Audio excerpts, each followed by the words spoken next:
Yo, what's up, guys? Welcome to another episode of CCT. Before we jump into the problem, interview question that we're gonna do today, I just want to update the last video. I was thinking, what's the difference between height and depth? So it's really not that bad. Kind of what I was saying before, but opposite. So basically. I'll just give you examples and you'll figure it out right away. They're basically opposites. The height here is 3. H equals 3. The depth here equals 0. Depth here equals 1. Depth here equals, depth here equals 1, 2, and 3. That's depth. And then height just equals 3, 2, 1, 0. It's saying the height from this note. You could think of like the height, well, you're like a fruit hanging on this tree. How high are you from the bottom? Well, let's see, I'm 1, 2. Or you could think, oh, I'm a fruit. How deep am I from the top of the tree? I am 1 deep. I mean, I don't know how much that makes sense, but the height one makes more sense to the fruit analogy. I don't know about the depth one. But that means that this is a misnomer. This should be height. Find height. And then this should be height too. And this should be height. And so let's run it. Oh, whoops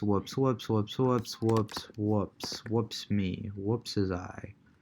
This should be, I feel like I keep spelling height wrong. Is it H-E-I-G-H-T or H-I-E? Who knows? I mean, am I a spelling major? No. Do spelling majors make a lot of money? I don't think so. I mean, the only thing they could really do is make a dictionary or something. Who knows? Or win a spelling bee. Okay. This, I do not like this wording. A binary tree in which the depth of 2 subtrees of every node, this should be the height. The height of all the subtrees never differs by more than 1. That's what was throwing me, okay? It should be height. Okay, now for another easy problem. Let's keep going. Yeah. Look at all these green check marks. That makes me feel so good. Okay, minimum depth.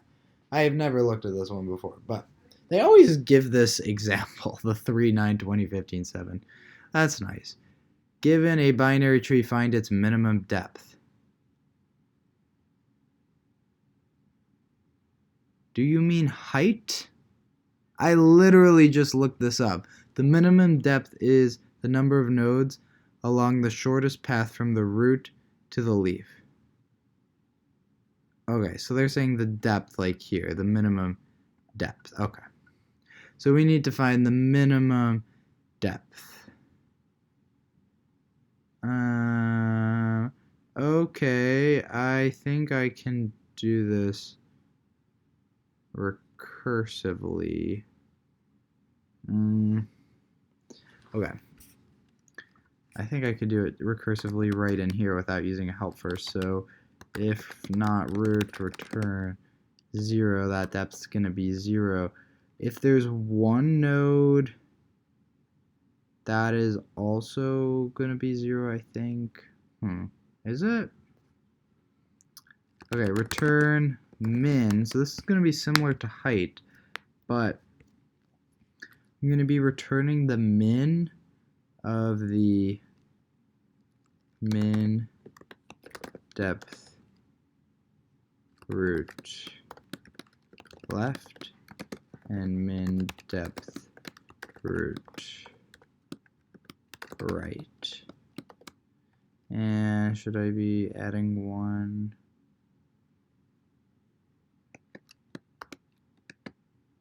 Yes. Yeah, okay. So it's looking for the min, so then here's gonna be like 1, and then it goes into here, finds that, gets another 1.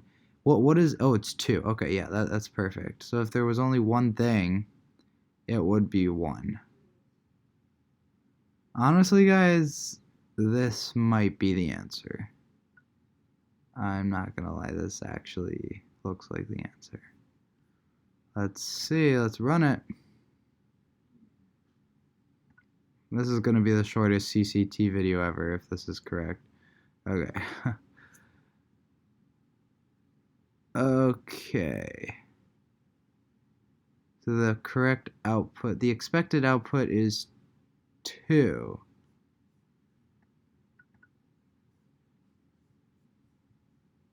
Maybe I'm misunderstanding what this is asking because I thought it would be 1. What does that mean, the minimum? Oh, the minimum depth of all the leaf nodes.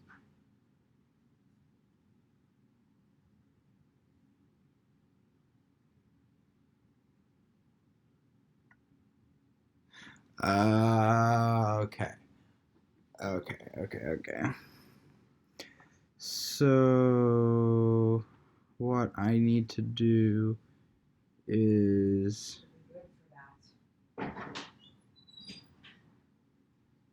Okay. So, let's start a new page here. Not gonna be the shortest video of all time. Come on, pen. So cold in this house. No. Okay. Sorry. So we're looking for the leaf nodes, which are here, here, and here, which I guess is what depth mostly applies to. So, how to find the depth of something? Well, actually, what we could do is we could do a breadth first search and just look for the first leaf node. That would do it. Breadth first search is when we search row by row. So we could do that. So remember, breadth first search involves queues. And you start off by putting the root in. So q.push root. And then we have this while loop. Not q is, so while it's not empty. I don't know why I'm writing on a slant. Then you pop it off and you do something to it, and then you pop or push all the things that it was attached to onto it. And the do something could be like, so we could do pop, check if it's a leaf node, and if it is, then we'll return the depth that we're at. Oh, we're not keeping track of depth here, are we?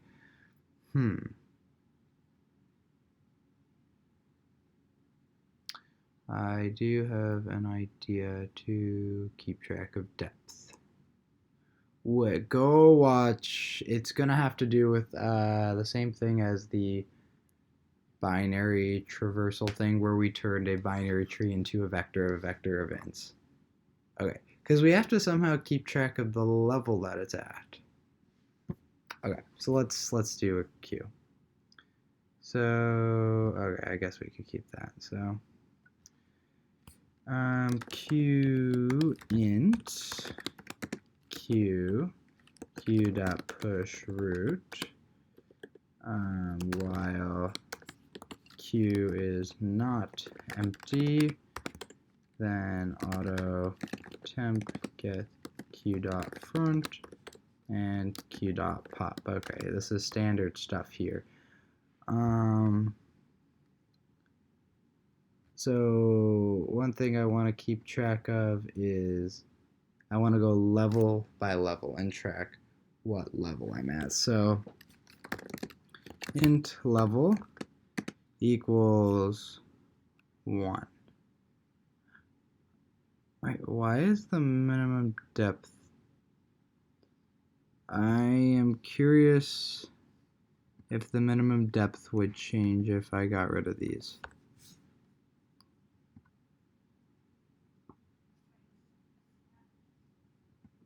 I'm literally just going to return. I don't really want to. Let me just return 0.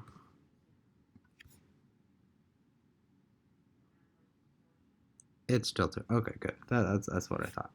Okay, so it is starting off at the level. Int level can start off at level 1. And then we could have, here we could have int size, it gets q.size. This is just a way to keep track of what level everything's at. So this is where we're checking if q left, so if that's null, and q right is null. This is how we do null, because if it's any pointer that's pointing to something, it's true. If it's not pointing to anything, it's null. So if it's not negative, not false, and not false, so only if it's both null, we are going to return the level that we got to. So that's the check. Else we are going to go into our for loop. So else level, actually before we do that, let's do for int I equals 0, I is less than size, I plus plus, and then we do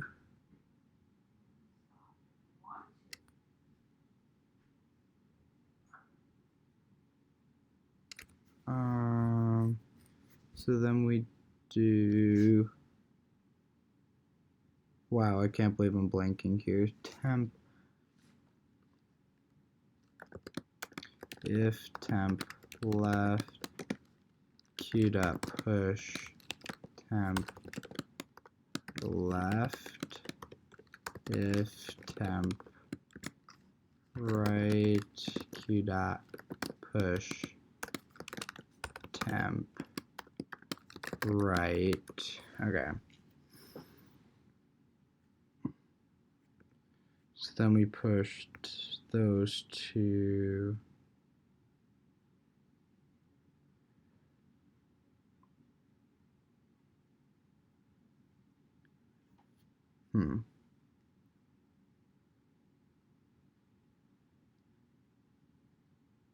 Yeah, I'm not supposed to be doing this here.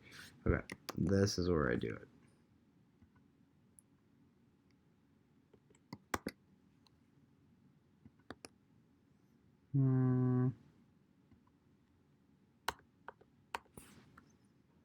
So we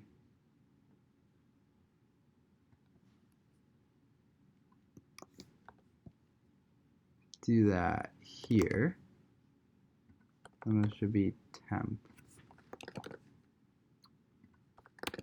Okay, so what this is doing is we are going through all the things that are on the queue currently, and if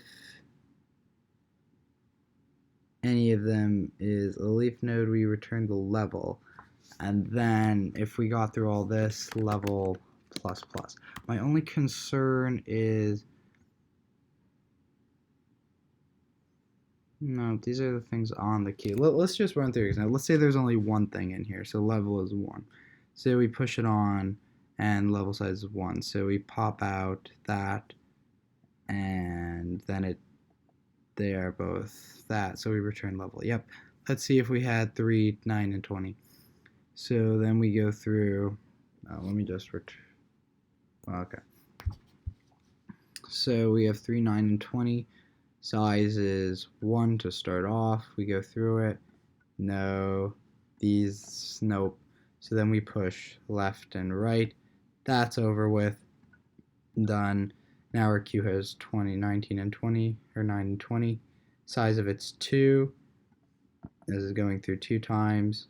Oh, and level was incremented. So now if left and right for 9 is true, so that's going to print out 2. Because we're done. That's the first leaf node.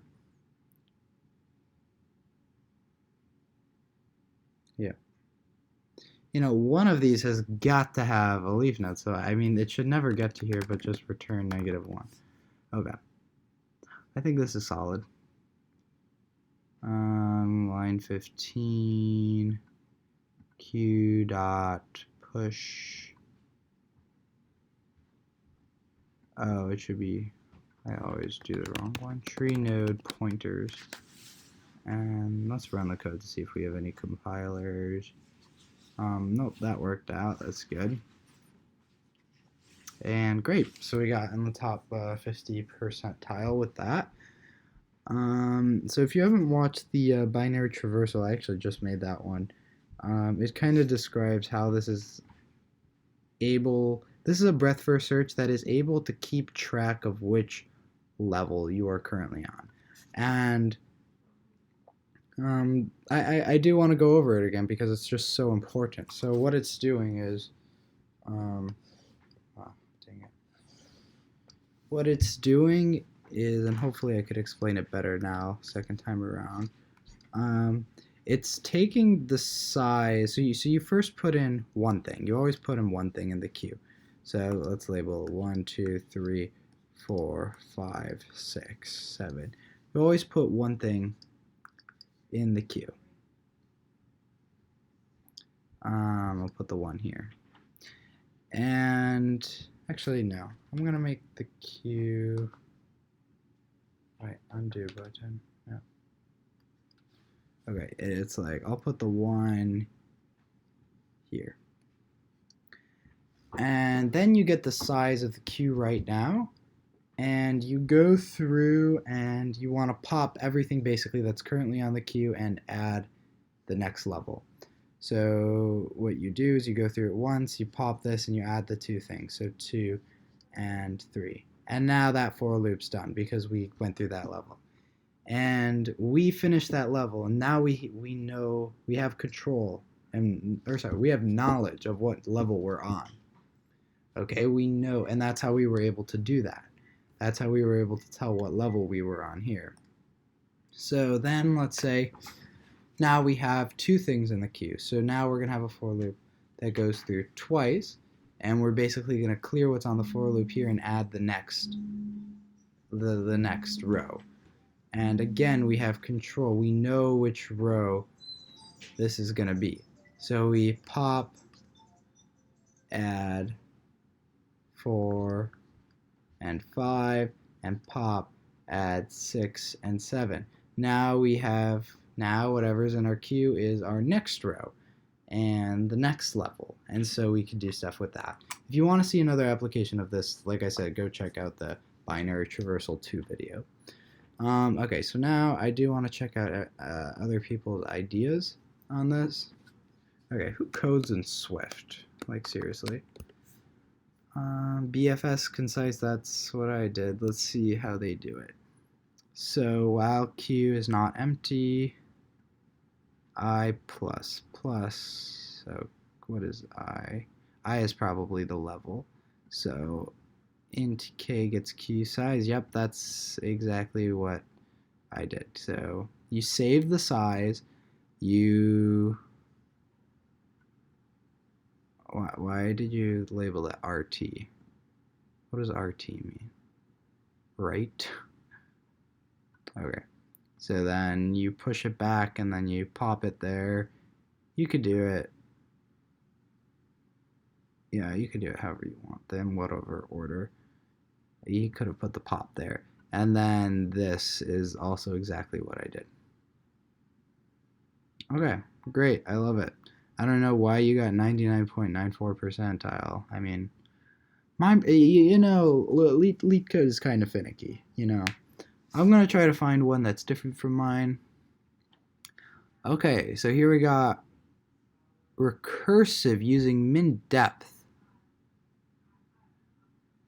Okay, so we got, this is what I was originally trying to do, something like this, but then, so if left node is not good, return 1 plus min depth of the right side.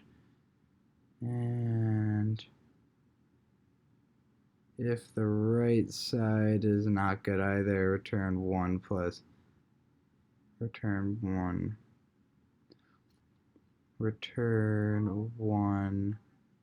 plus. Okay. Got it.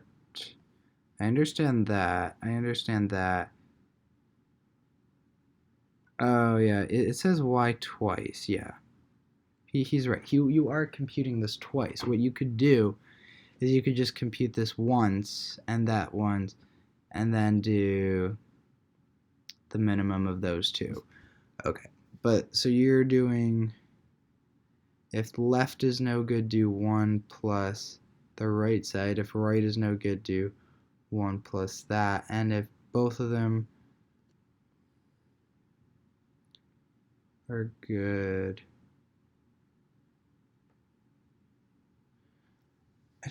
okay, I'm gonna copy this. I just want to fix it up first. First, I want to make sure it works. It's always sad if you start thinking about something that doesn't work. Well, I guess it's not that sad. Okay, next, this is a waste of, I completely agree with him. So int right gets that, and int left, wait, actually, no, you have to do it like this. So if that, let's do int right and int left. So we're gonna do right gets min depth root to the right and return right plus 1. That makes sense. And because if one of you is still valid, actually, hold up.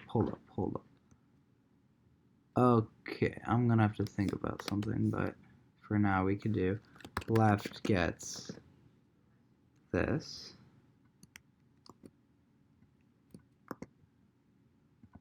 And then return 1 plus left.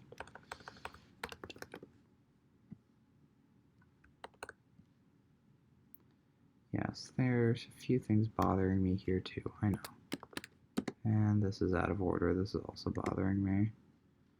Oh, no, okay, it's not really out of order, so then left, right.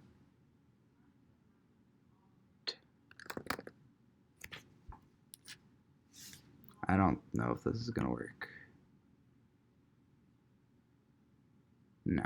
Okay, that was stupid. Okay, let's just think about this for a second.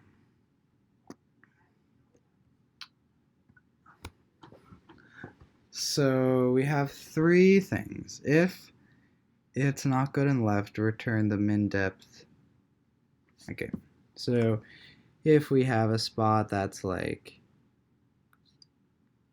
here, something, we get to here and there's nothing on this side, so it returns the min depth. So it's looking for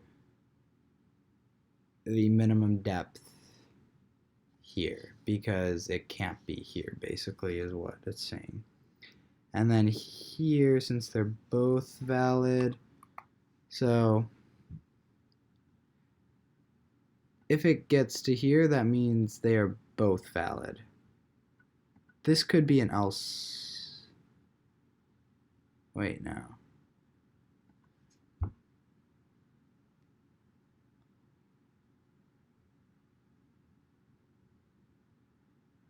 Okay, so let's see if there's only one thing in it, then this is going to be true and return 1 plus the min depth to the right, which is going to get 0, and then this is also going to run.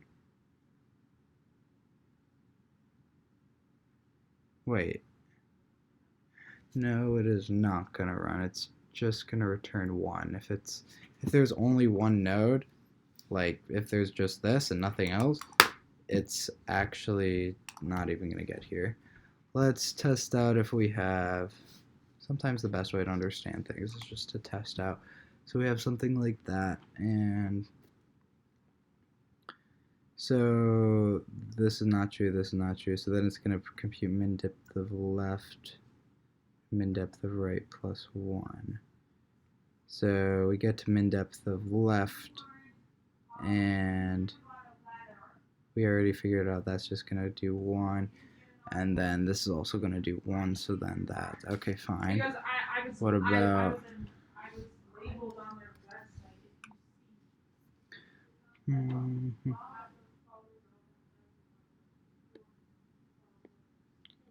Then we have this one is gonna...